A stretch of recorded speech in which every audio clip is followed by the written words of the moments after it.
Vllaznia Futsal triumfoi në finalen e madhe të Final Four duke mundur Tiranën me rezultatin minimal 1-0. Goli vendimtar u shënua në fund nga Besford Gjoklaj, i cili siguroi kuqe bluve titullin kampion. Takimi ishte i fortë dhe i luftuar. Pjesa parë u mbyll pa gola, ndërsa në fraksionin e dytë u shënua vetëm 1 gol. Në fund të takimit nga Gjoklaj, që vulosi suksesin e vllaznisë. Pas përfundimit të ndeshjes u zhvillua ceremonia tradicionale e dorëzimit të trofeut. Antari i Komitetit Ekzekutiv të Federatës Shqiptare të Futbollit Abdyl Kuriu dhe drejtori i futbollit amator në Federatën Shqiptare të Futbollit Jurgen Demneri i dorëzuan medaljet dhe kupën skuadrës fituese.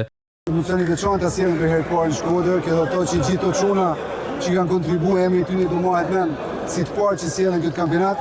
Ne duhet të vazhdojmë përpara. Tash u mbyll kupa e prumën në Shkodër, tash kemi Europën para dhe kemi disa projekte afatgjatë për futbollin shkodran. Gëzim mjaft i veçantë sepse nuk ishte vetëm një finale, po ishte një rrugtim i gjatë në sfidat e veta gjithë vitin.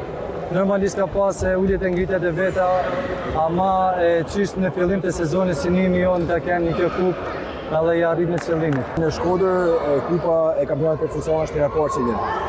Kam fatin unë bashkë me bashkëpunëtorët e mi, gjithashtu dhe me lojtarët që e sonë për jetë në Shkodër dhe shpresoj të kena largu dhe pakat idhësimin asaj që vllaznia shojon në kampionat. Me këtë sukses, vllaznia Futsal siguron pjesëmarrje në fazën para eliminatore të UEFA Futsal Champions League për sezonin 2025-2026.